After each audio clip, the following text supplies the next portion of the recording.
പ്രധാനമന്ത്രിയെ അധിക്ഷേപിച്ച പരാമർശത്തിൽ രാഹുലിനെതിരെ നടപടിയെടുക്കാൻ കോടതിയുടെ നിർദ്ദേശം.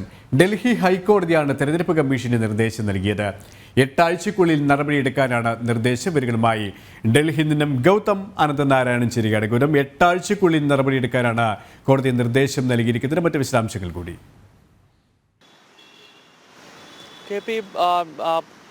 രാഹുൽ അടുത്ത കാലത്ത് രാജസ്ഥാൻ നിയമസഭാ തെരഞ്ഞെടുപ്പിനിടയിൽ ഒരു പ്രചരണ കോൺഗ്രസിന്റെ റാലിയിൽ സംസാരിക്കുമ്പോഴാണ് പ്രധാനമന്ത്രി നരേന്ദ്രമോദി, കേന്ദ്ര ആഭ്യന്തരമന്ത്രി അമിത്ഷാ, ഒപ്പം വ്യവസായി ഗൗതം അദാനി എന്നിവർ പോക്കറ്റടിക്കാരാണെന്നും കള്ളക്കടത്തുകാരാണ് തുടങ്ങിയ രീതിയിലുള്ള പ്രതികരണം ഈ രാഹുലിന്റെ ഭാഗത്ത് നിന്ന് ഉണ്ടായത്. ഈ ഒരു വിഷയത്തിൽ ഒരു പൊതു താൽപര്യ ഹർജി ഡൽഹി ഹൈക്കോടതിയുടെ മുന്നിലേക്ക് വന്നിരുന്നു.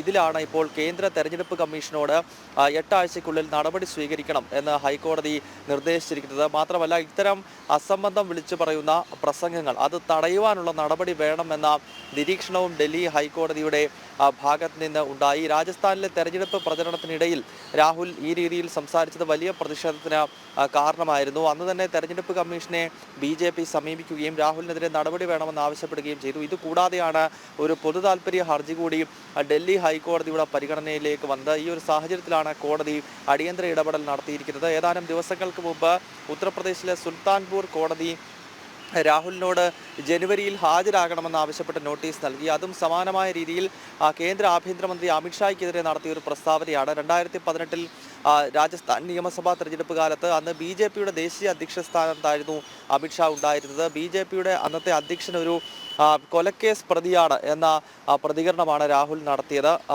അതിനെതിരെ വലിയ പ്രതിഷേധം ഉയരുകയും കോടതിയിലേക്ക് കേസ് എത്തുകയും ചെയ്തിരുന്നു.